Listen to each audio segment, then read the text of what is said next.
Welcome to Get Big Out Loud Radio, where we explore living the complex, funny, and beautiful ride of life with me, Kari Knutson, and Dr. Pat on TransformationTalkRadio.com. Are your thoughts keeping you small? Are you ready to get big? I will offer you ideas to transform what you are thinking into conscious action. Explore what is keeping you small and how to shift your behaviors in order to get big. Learn what is possible for you. Get ready to get big and live life out loud starting now. I am Dr. Pat, and I get to take this, what do we want to call it? Complex, funny, and beautiful ride of life with the one and only Kari Knutson. And by the way, this is Get Big Out Loud. Kari and I have been doing this show now for several years, and I'm always amazed about what we're going to talk about and how perfect it is.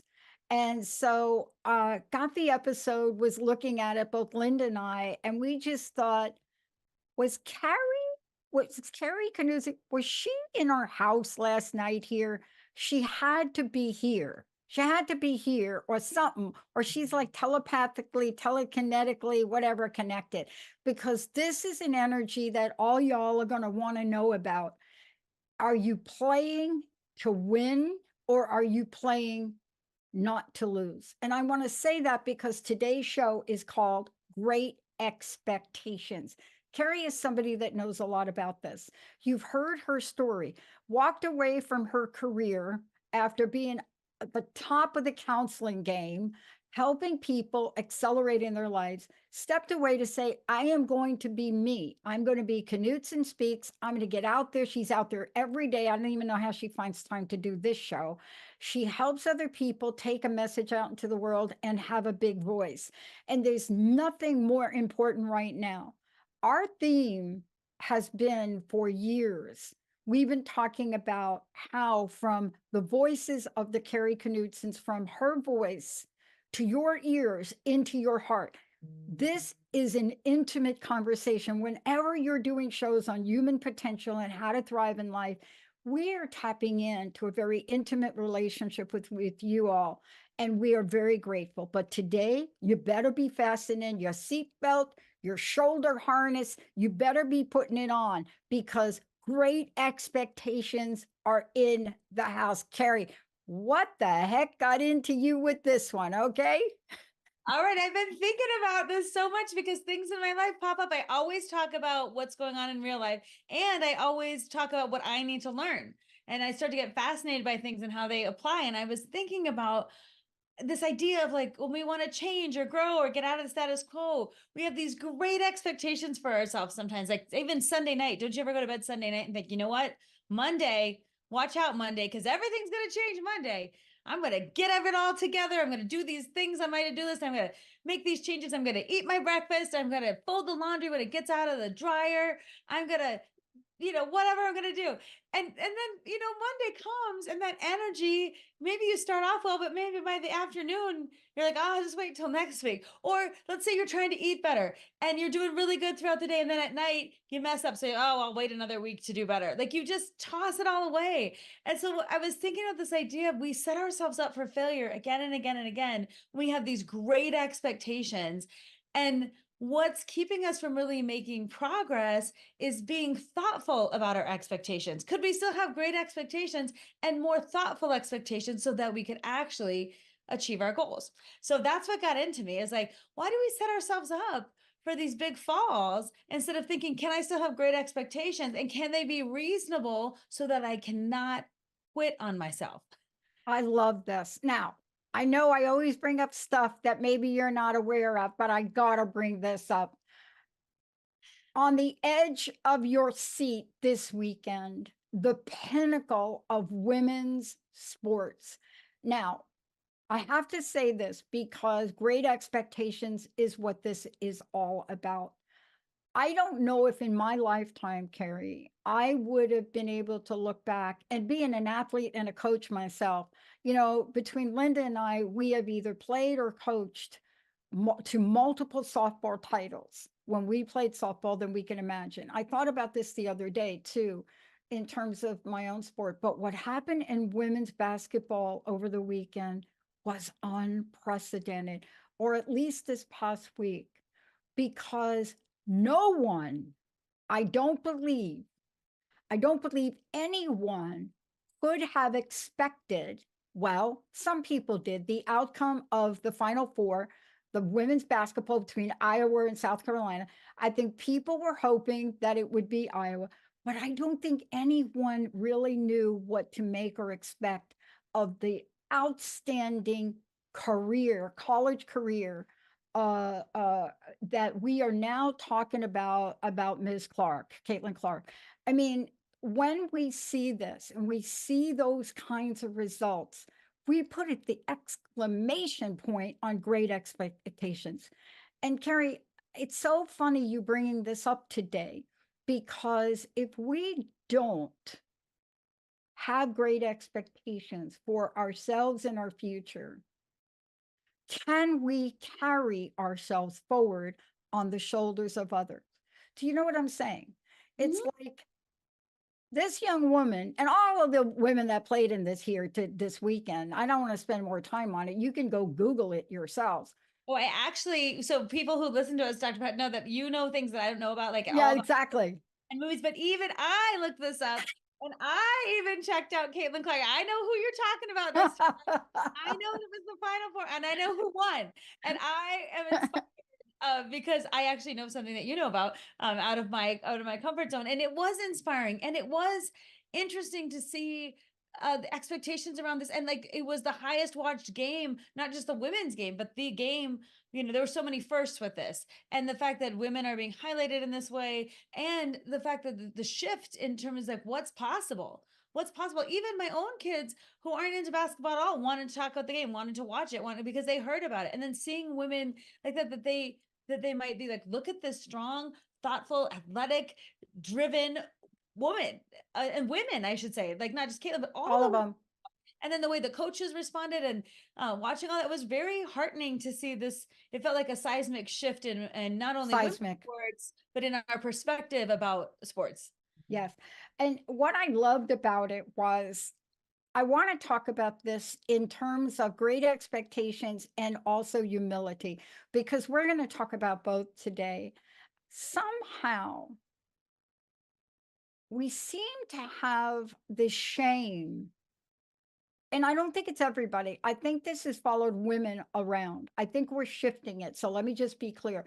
But I think there's been this guilt and shame on wanting more, on having great expectations. And I think today we need to set the record straight that says it's not optional. Great expectations in life are your birthright. What do you think about that little statement? Great. Say that again. Say the little statement again. Great expectations are not just a casual luxury, it's a birthright. We've been given the ability to dream, to visualize, right? To Caitlin Clark it at Yeah. many levels. And look at how great Coach Dawn from South Carolina, the kudos she gave her in the speech. I mean, she didn't have to do that. South Carolina is a force. We know that. All their sports, women's softball is just crazy. But for her to come back and say, I want to honor this woman because she has had more of an impact on women's college basketball than anybody before her.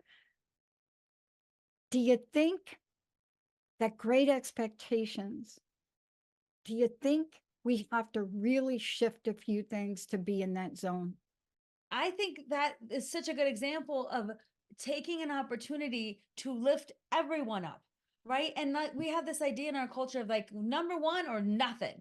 Like you either did it or you didn't. You either like the top of it or you're nothing. And we don't think about who came in second, third, fourth, or fifth, or sixth. Or we don't even think sometimes who came along the journey. And a lot of times our ego is like, I'm the best. I won. Let me have all the accolades. And sometimes I think in this moment we saw a really cool thing happen. The joy of winning the game and being number one and lifting people up and recognizing talent when you see it and recognizing the seismic shift that this created around sports and engagement.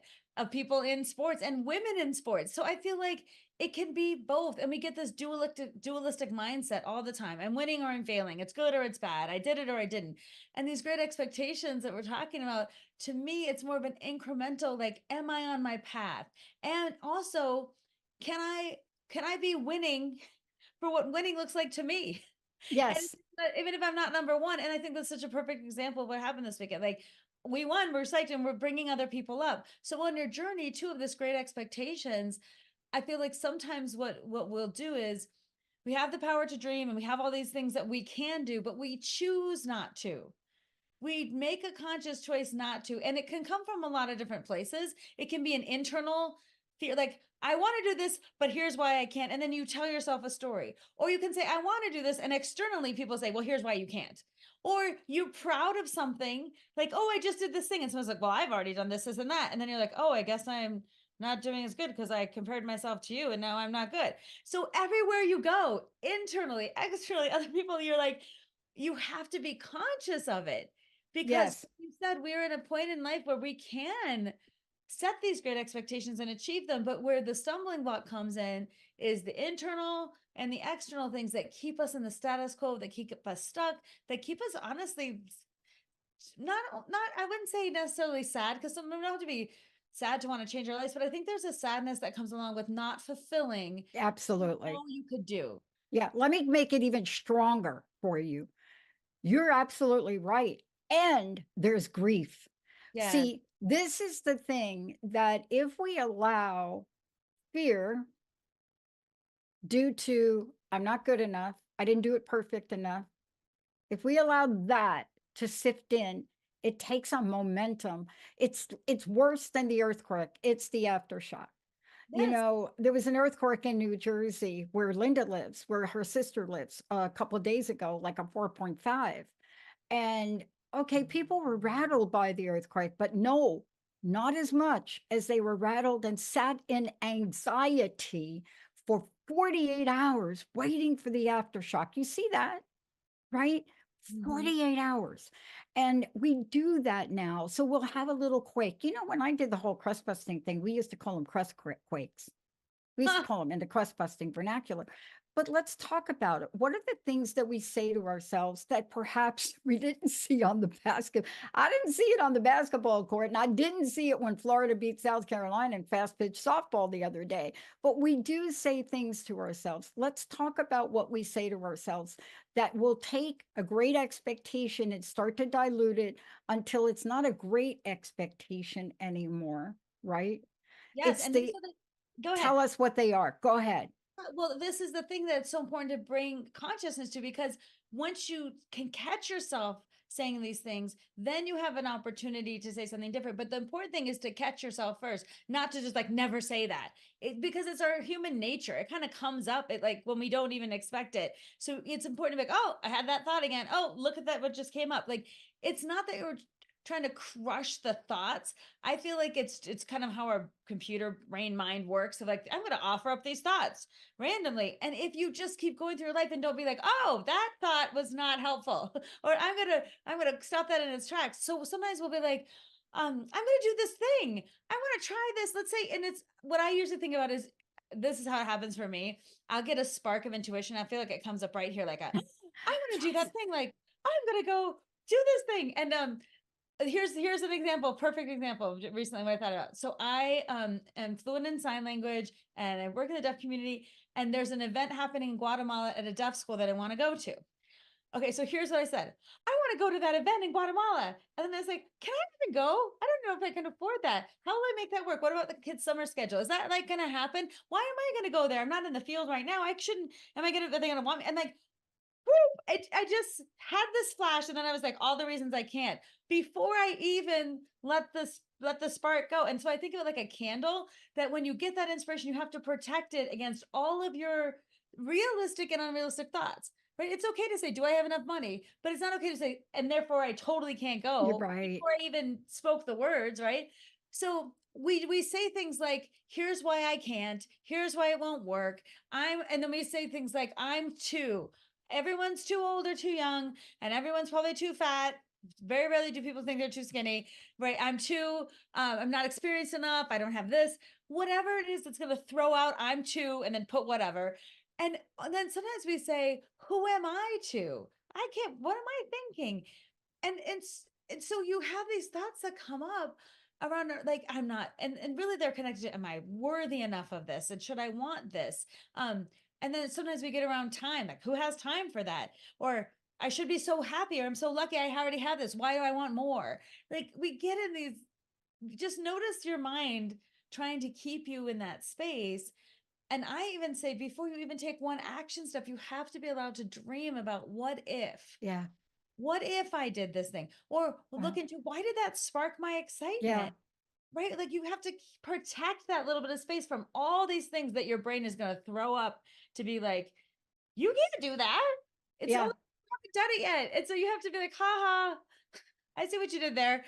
I don't know how it's all going to happen, but all I want to do right now is just have that idea. Maybe and for people out there, maybe I'll take that class I wanted to take. Maybe I'll take that trip. Maybe I'll reach out to that person. Maybe I'll write that blog post. Maybe I'll start that podcast. Maybe I want to do this big house project. Maybe I'll learn how to garden, whatever it is. That thing, you have to protect it and not blow out that flame before you give it a shot.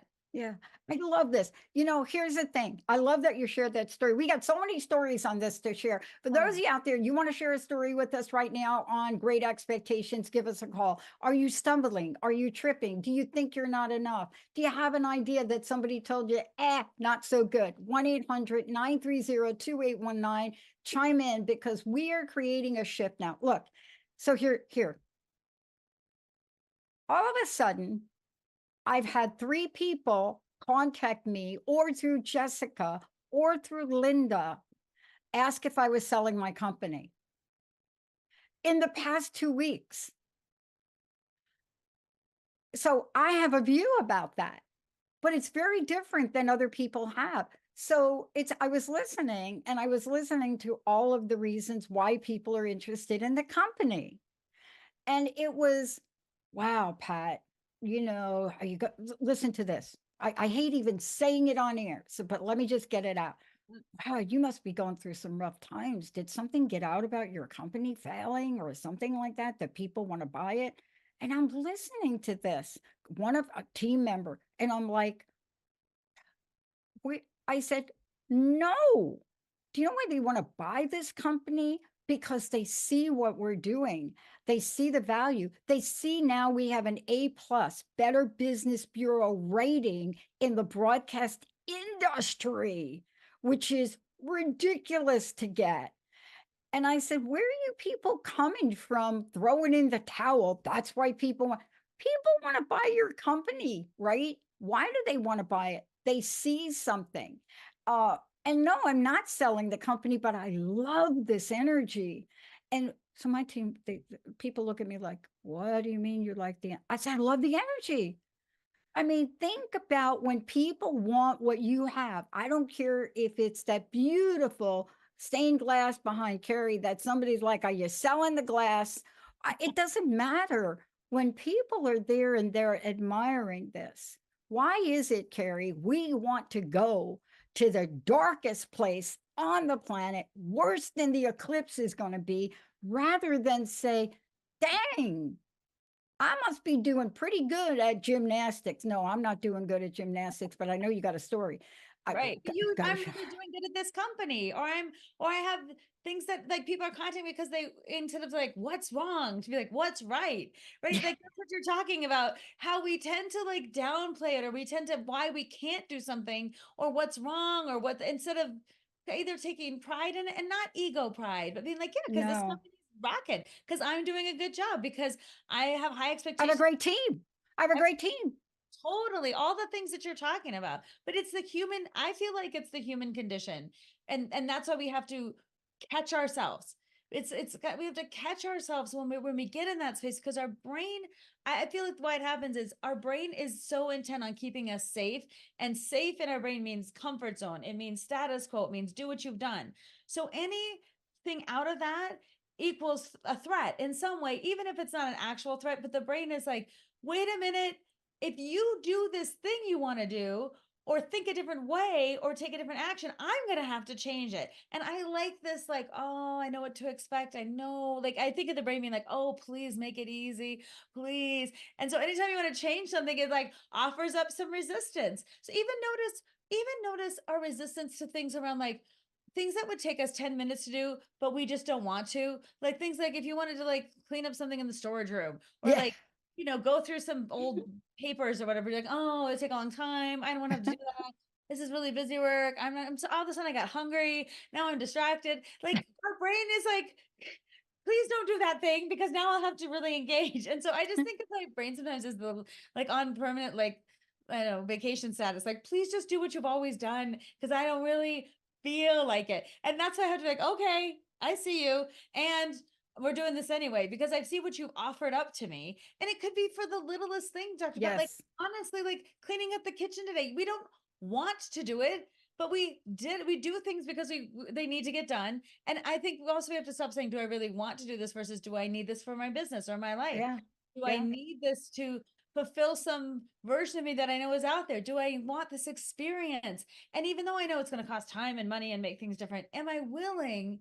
Am I willing? Can I just try? Can Yeah. I just, and I love to say, can I just, and talking to my brain that way, can I just, well, maybe we'll just try this. Let's just try, let's just not blow out the flame yet. But I think about that duality of like, our instinct to stay the same and do the same things in the same way, and then the energy that it takes not for even a dramatic change but even a little change. Yeah. And so we have to gear ourselves up for that. Yeah. I want to talk to you about a frenemy. So that's like a term. Emily is going to have to correct me if I do that wrong. Like frenemy. What is that? That's like an enemy that you think is a friend or something. I don't know the right term, but here it is. This is the frenemy, the worst thing you can invite into your great expectation. It is one of the worst. When we come back from break, I'm going to tell you what it is. I know once Kari and I talk about it, it's the great C word. It's the word. It's the one thing. I don't care who you are. You could be Taylor Swift. You could be Caitlin. It doesn't matter who you are. Once you invite this one thing in, you have opened the door to negative thinking. Once you invite this in, and it doesn't matter what part of life it is, it doesn't matter if it's which donut you got or didn't get, we're going to talk about it. Before we go, what's the best way for people to find out about you? Tell us about your speaking schedule, all of the above. So you can hang out with me at knutsonspeaks.com, and on my website you'll see I have all my topics listed. I have coaching opportunities. I'm gonna do my show again in the fall, so you can hear my one-woman show. And yeah, it's exciting. And I'm going to start offering public seminars, which you can find on my website. So normally now people can only come see me related to if a company hires me, that people in the company come. Private. This year I'm doing public seminars. So I'll have information on my website about my public seminars located in Colorado. And I'm also going to be doing them virtually. So those are two new things coming up that I'm really excited about. Now, when we come back, you're going to be shocked at the thing that we're talking about next. And you're going to be like, oh my gosh, they're so right about that. All right, we're going to take a short break, Emily. When we come back, get ready, get your notepad out or get your smartphone out. You're going to want to write this down because we're going to give you a challenge today on this to keep track of how often you do this. Let's take a short break, everybody. We'll be right back.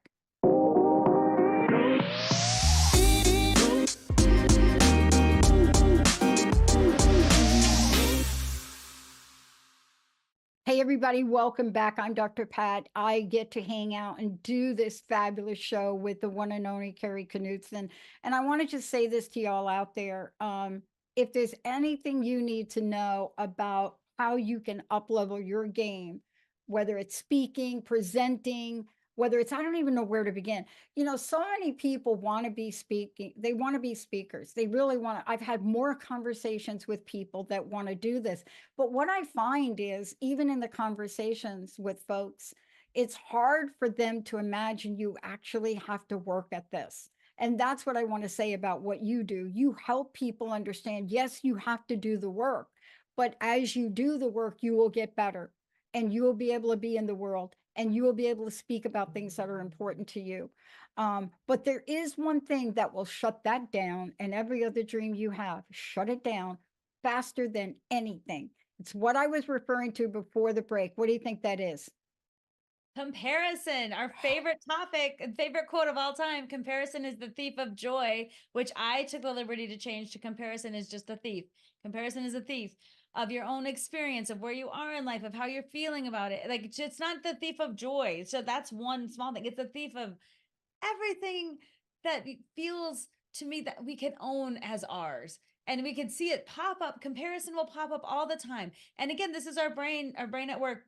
I don't ever I don't well, I don't know if it's never happened, but I can't think of a situation where I've compared myself to someone else and been, oh, I'm better than you. Like if I'm choosing to do that, I'm always comparing what's wrong with me, right? It's Yeah. oh, I'm comparing myself and I'm better than you. We don't really do that. We always like we'll see what we don't have or what we lack or how we're on a different path than someone. We're not on their path, so we're not good enough. I just feel like we always compare down instead Yeah. of up, and that's that either or thinking. So why can't you be on your path doing your thing and I'm on mine, and both are equally as good? Like they're not comparing. It's like apples and oranges. Like I can't compare myself to you because there really is the comparison is so stark. I feel like why are we doing that? But we And do it all the time. lose. So comparison is just a thief. I Yeah. think you made that into a sticker too. I have so many stickers that I do use with my gigs, and that's my new sticker. But we do it. Even when you and I coach, it shows up. It shows up. I want to be like, well, I was helping this woman and now she's got all these clients and making all this money. And I said, oh, okay. You and so, okay, in looking at that, what did you think about your doing? You help this person get these gigs, but you're not getting money. So, I mean, we go to the worst possible scenario, right? When it Whether creates it's the car or the lawn or the dog, or I mean, we just do it. But if you're going to do it about great expectations about your personal life or your professional life, it would be like putting acid on your plants. yeah, That's what comparison does. yes, especially when you say in your personal or professional life, and especially when you're trying to have these great expectations for yourself, the easiest way to kill off your drive and your desire is to start the comparison game. Now, I think comparison is different than looking for support, for coaching, for examples, for ideas. I don't think people should go on a great expectation journey alone. That's not the No. point. Like I'm gonna do it by myself. I think you should look around and see how that's like when I coach. I love coaching people how to be better speakers because I'm a speaker who speaks a lot and I have a lot to offer. And I'm always going to grow and learn as a speaker. And why should I think the world needs better speakers? So let's share. It's not like a secret. And this is the thing I think is a little bit funny. There's some speaker organizations where you can be the world's best speaker. Like there's awards and stuff. And I'm like, does that actually get you more gigs out in the world to have it? And like, doesn't everybody need to be a better speaker? Yeah. I know we always want to race to the top at any field, but I just don't think world's best speaker is an award that I'm looking for. I'm looking to be doing the work, right? Wow. And the audience will let you know how good you are or not. Like if you get referrals, if you keep speaking, but you don't need to go after an award. And I also don't think on your journey, if let's say like people who want to become a speaker, it's a perfect example. You look and see other people and you see them at different levels of not only experience, but expertise. So when you think about your journey, like me, Kari Knutson speaking 10 years ago versus 5 years ago, 5 weeks ago versus 5 days ago, there's a huge evolution. Yeah. Huge. But yet I'll sit in some big conference and I'll be sitting there watching the keynote and I'll eat and I'll be like, oh, they're so good. Oh, I should maybe try that. Oh, that's so good. And then I'll be like, can I even do that? And again, you start to, unless you catch yourself and like, no, what can I learn from them? What do I see in them? How can that inspire me? Rather than like, I'll never be that good. Or they have 6 books and I have nothing. Or like, are they, look at their tech or whatever. We do all these things and we We have to do. catch ourselves. Yeah, I have never. I mean, it's interesting. I was interviewed about 6 months ago about, I don't know what, maybe my 20th year or something. I can't remember why they interviewed me, but they were interviewing me and they asked me the comparison question. And I said, when I entered this 20 years, I was totally ignorant and it was to my benefit that I was. I said, don't confuse the word ignorance with stupidity. I wasn't stupid, but I was totally ignorant about this industry and profession, and that turned out to be the greatest blessing I had. So the follow up question was, well, didn't you look at other people and what they were doing? I said, I wouldn't have even know how to look at other people and what they were doing because I didn't know enough about this industry or even what I was doing. I said, I knew I had crust busting your way to an awesome life. I knew I wanted to interview people. I knew I wanted to give Shirley MacLaine and other people crust busting awards, and I just did it. If I'd have looked about other people and saw what they were doing, I wouldn't have seen that because they weren't doing it. So, how often do we compare? Now, I want to get back to something you said because it's really important. Great expectations has to be followed up with or aligned with great motivation. You have to be aligned with getting up every day and looking at your day and thinking, today I'm more motivated than yesterday to fulfill my purpose and my dream. Mm-hmm. And I'm going to allow myself to change my purpose and my dream as Yes. I desire, right? Yeah. And well, that's the reason, like, getting a world's best speaker award does not motivate me. Right? Listen, but speaking a lot and connecting with people and coaching about speaking and Yeah, coaching about other things, like all this work feels like good work, even if it's hard work. So you do have to connect your expectations and your motivation, like connect into your why. Like, why am I doing this? And also, and how will this look for me?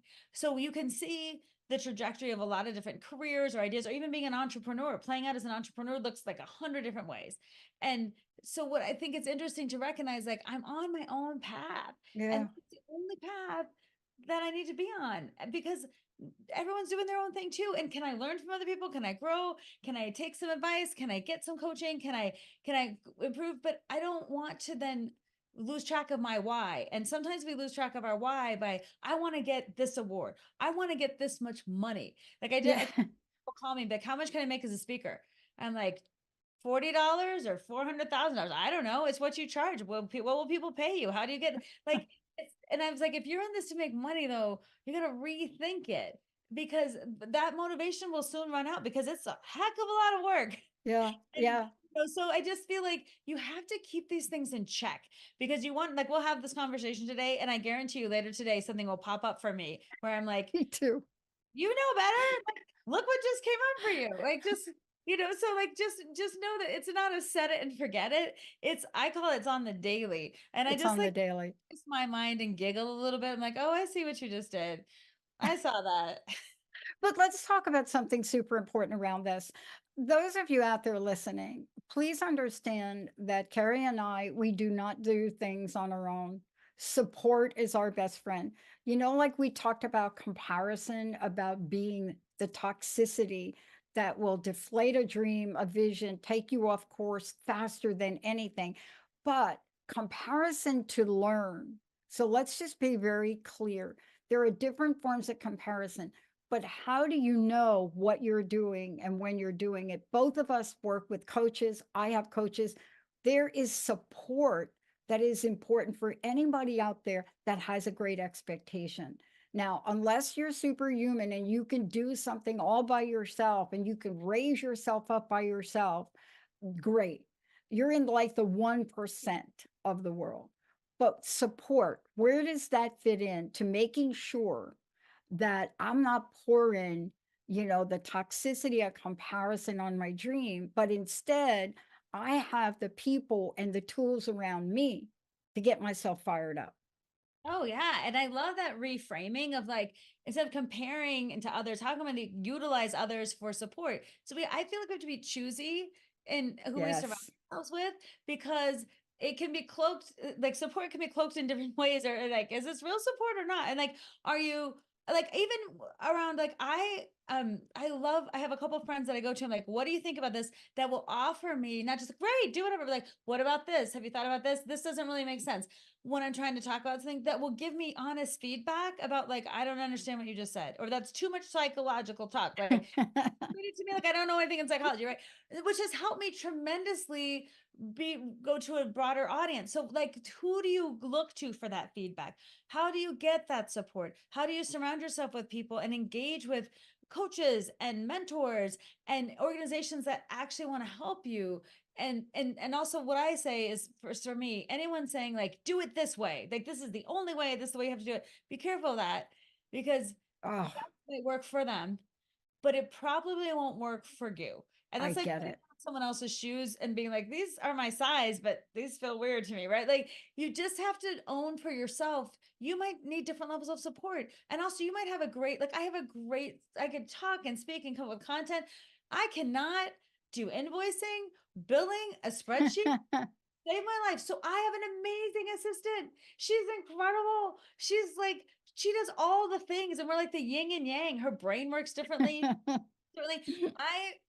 I need her in my team. Like I call her, we're both left-handed, so I call her my left-hand gal. She's also Linda, and she is incredible. And I keep thinking, I don't have to be good at all the things to run a successful business. I do need to be good at connecting with the right people to run my business. I do need to be good at seeing who can help me in Yeah, positive ways. I need to see who's going to mentor and coach and support me yeah. on my journey. And I need to bring those people in close. Well, let's talk about this in the physicality of things. It's funny, we started out by talking about basketball, and then Linda and I were talking, and I said a light bulb went on for me, and we kind of looked at, we talked about it. I said, you know what the difference between those two teams were? I said, I didn't know it until the end when Coach Dawn was talking about how they got there at the end when it was all over. And she stopped by calling out an addition to their staff. They brought on a coach, and he entered the team, and he was the perimeter coach. And you hear her talk about him and how special he was. And what did they do? They wiped up the perimeters. And she was talking about this new coach and who he was. And she said, sometimes I would tell him that you're going too hard, but he kept going. And I thought for a moment, wow, that was the difference in the game. A new coach to work on an area they needed to work on.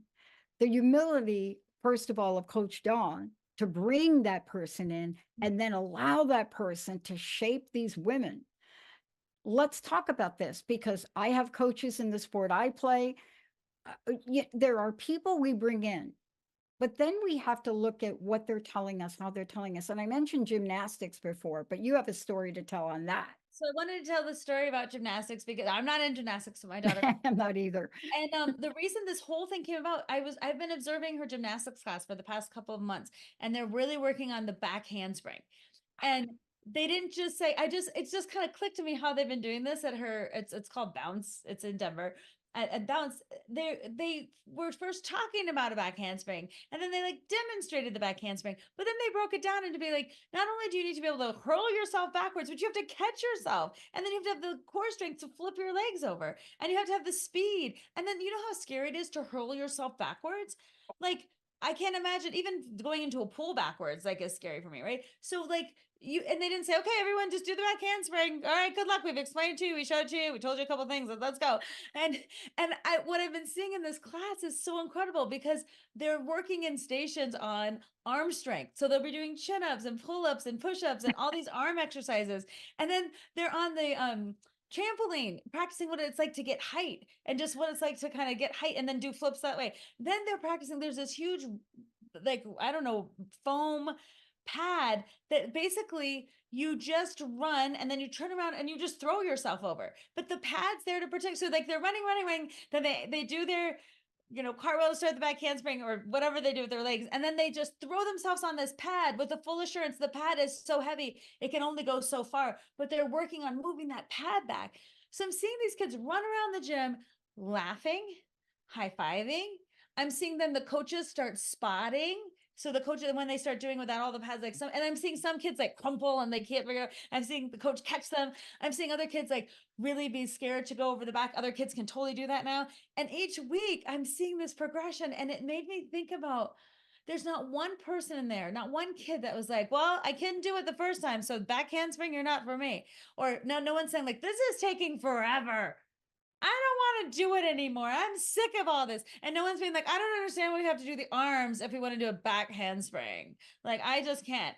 And it made me think, in our lives, when we need to learn how to do the back handspring, so many, well, first of all, I can't because. Second of all, I don't want to do the work in the arms. Third of all those other people can do it and I can't, so maybe it's not for me. And also, it's taking so long. How long will it take? And I was thinking about, that's what we do. And so Yeah. this whole gymnastics thing really made me think of Great Expectations, because you know what? Eventually, Claire's going to do a back handspring. And it's going to be through all of these things coming together in her own timeline. Yeah. And that made me think about my own timeline for the things I'm working on, and all the, proverbial supports. Like, where's my back support when I'm Yeah. like throw myself backwards, which for me looks like, in my world, throwing myself backwards looks like the next level for speaking or what I want to achieve in my business. Or And writing a book like, or doing something wow, like that, yeah, right? But you see, what you're talking about is so important. I was on a call this morning with one of our new hosts, and all she talked about was having the support that we provide. I mean, but we just do it. You see, we just do what we do. But this idea of knowing how to take that leap, we got to do a show on this. We got to do a show on the Great Leap, oh yeah, because knowing that we can take the leap and there is the foam that catches us. It doesn't matter what it is. I don't know about you, but I can get scared multiple times in a day. I really can. And I'm human, and people hear me say that, and then I'll get like emails now about it. But I'm human. I get scared about things. I don't go into a fear free fall.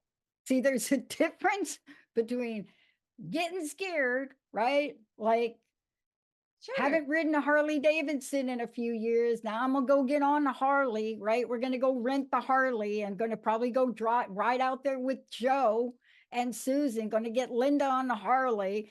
And I know that the first time I get on that Harley, and I'm not affiliated with Harley, but I grew up riding Harleys. But the minute I get on it, I can't say that I'm not gonna be a little scared. yes. But what's so perfect about what you're saying is, like, the fear is natural. The fear is like part of, oh, you're doing something different or new or something you haven't done before. The fear is not the reason, though, to stop. Most people get scared and then they stop. Or one other thing I want to say is, people probably say like, you get scared because they see you in a public way, and then they create this idea of you that somehow is not human. Just like people say, I tell people in my talks, I cry and I get mad. And I can't tell you how many people say, but you're a therapist. Like, you cry and you get mad. I'm like, yes, because I'm a human being. Oh my God. I cry all the time. I get mad. And I process that because I'm like not a robot. I'm a human having human experiences. And so when you say you get scared, it doesn't mean you still don't do great things or try hard, but you get scared because you're human. And one of the things that's interesting of people who get scared and then realize because they're human and then do it anyway is because they assess the difference between fear and danger. Am I just scared because it's something new, or is this really dangerous? And you're able to assess that in a way that actually helps you, for Yeah. you get on that Harley, do that thing that you want to do. And for people Yeah. out there, if you look at your past, there's been moments in your life where you've been scared, you recognize the fear, and you've done it anyway. Yeah. It Yeah. was just a marker. Yeah. I mean, look, I feel that way about every up level that I do. And every day I'm up leveling something, even to do a show like this. Yes. Oh my God. Even before a show like this, you get those butterflies. But it's being in that place where that's healthy fear. That's nothing to be ashamed of. You may not shout it to the world, but there's a healthiness that allows you to readjust, reconnect, and build your confidence about it, right? But again, you really have to distinguish between that healthiness and a warning sign of danger. You really need to learn that, because when you get ready to take the leap, like I skydived, when you get ready to take the leap, you better make sure everything's working, right? So there's a due diligence factor to preparing for great expectations. Absolutely. But here's what I'll just say the caveat to that is that you have to have due diligence, but most of us will spend so much time planning the thing rather than doing the thing and trying to make sure it's all going to work out. And what I personally think is in a situation, well, and then if you go back to the gymnastics things, you can see the pad behind you. You can know that the kids are going to throw themselves Yes. up. But see, you see the kids like, some level of like there has to be some momentum to throw yourself back on that pad to make it work. You cannot show up to that pad and just lay on it. So to Yeah. me, you can see that things are there. You can know the coach is going to support you, but at some point you have to have some momentum Yeah. to throw yourself to do the thing you don't think you can do, even without perfectly knowing how it's all going to go out. And I do think we're really good at knowing the difference between fear and danger. We do. I think it's inherent in us. We listen to the fear a lot and confuse it with danger. But I feel like if we're being thoughtful about it, we can say, hey, fear, thanks for letting me know that I'm about to do something different. This is outside my comfort zone. I've never done it before. That might not look good. It might not be pretty, but do it anyway. Thanks for Yeah. helping me out. You have to do it. Look, I play a sport, and I haven't talked about this today, but one of our players got seriously hurt playing Saturday, broke her wrist. Oh, And, I play a sport and people think ping pong. No, not the way we play. And yet I now know where I am that if I'm going to play doubles with somebody, I have to know who my partner is because they collided. These two people collided and she went flying, broke her wrist, and she's a good player. And, when something like that happens, of course, everybody says, did you push her? Were you playing with? No, I wasn't playing with her. I didn't. Yeah, right. So you get that, right? Um, but even in that, right, that you have to really look at your landscape and the foam behind you, you look at your landscape and then you decide, what am I going to listen to? And my gut will tell me 9 times out of 10, you know what? If you do play with them, play differently, Pat, play in the background. But this is how we have to walk through life. Great expectations is our birthright. yes. It is our birthright. We have to own that, like what you said, because I feel like a lot of us stay in this I can only expect so much because think about the messages in our society, like either from your family or your society based on your gender, your sexuality, where you live, your income, your race, sex, class, like anything you want to think about usually sets us up for this is the expectation you have of yourself. Or someone tells us, well, this is how far you can go, or don't get too big for your britches. And I feel like every single person has something inside of them that is a great expectation for what is possible for them, either in spite of or because of whatever they're dealing with. But all of us have something in us that I feel is like that thing like that's intrinsic to the human experience. Like, why do we do the things that we want to do? We're making meaning out of our days. We want to contribute. We want to connect. We have something to share, and we're constantly trying to connect with other people and do it. So I feel like it is our birthright to do that. Yeah. And we're missing out if we don't allow ourselves to have some great expectations. If we don't allow ourselves to say, I'm worthy of a great expectations for myself. I'm worthy of support for the journey. I'm worthy of trying. And I'm just going to I'm going to like say yay for my effort, not even my outcome. Because sometimes you have great effort and the outcome isn't so great. And you say like, well, I'm going to appreciate my effort in this moment, right? Because sometimes you're like, oh, that's not the outcome I thought. Whoops. Totally there. Yeah, but that's what I feel like I want to encourage people to think about. How can I get in alignment with what I know to be true for me? And then when I have this expectation or idea or thing, and it could be, I think sometimes people listen to me talk and think, oh, now I've got to be an entrepreneur and do a speaking business. But some people, it's like, I want to learn how to swim and I'm 52 and I want to do it. I want to learn how to ride a bike. I want to go on that trip by myself. I want to learn this skill. I want to try this thing. I want to do this different. It doesn't have to be like this huge thing. Sometimes if you look at yourself, like, what's that thing I know I want to progress on? What's that thing I want to shift? I And want to that's rent me a Harley. what? That I want to rent me a Harley. Look, it doesn't have to be Mount Everest. And thank you for bringing this topic, because there are in the world now, all of you listening, I said I was going to give you a challenge. Here's the challenge. First of all, Kari Knutson, go to knutsonspeaks.com, check it out, find out about Kari, get yourself some help if you want to achieve some things in life. But here's the challenge. It's called the comparison challenge. I want all of you listening to this, try this out. Grab a pad, a Post-it pad or some pad, and every time you see yourselves comparing, I want you to write a Post-it note, but then I want you to pull that out and stick that on the wall. Every time, carry this with you. Grocery store, it doesn't matter. Write it down, put them on the wall, and tell us where you are in a week. We want to know. Don't take them down. Don't worry about your family coming and look. Write them down. Do you know why, Kari? Because awareness is the first step. If you're not aware you're doing this, you're never going to know how to adjust it. Thank you for today. Last message. What do you want to leave us with? I just want to leave with the idea of don't leave your great expectations covered in fear, overwhelm, guilt, or why I shouldn't do it. I want to encourage you to think about when that thing comes up, that spark, that idea, protect it, honor it, say it out loud, and don't blow out the flame of that before you do something. And acknowledge fear for what it is. It's just letting you know you haven't done something before. Also, be nice. Your brain is just trying to keep you safe and comfortable. Utilize your brain to help you. And notice when it's putting up stuff that you can be like, okay, I see you. I saw that, and just become a little more aware. And I would encourage anyone listening today, think of one thing and make it the smallest thing you've been dreaming about or thinking about, some little thing that might shift something in your life, because progress, when you can see a little bit of progress, that gives you motivation to keep trying. And start with the littlest thing that you think you can make progress on, and then go from there. I want to leave everybody with a few names because these women did exactly that.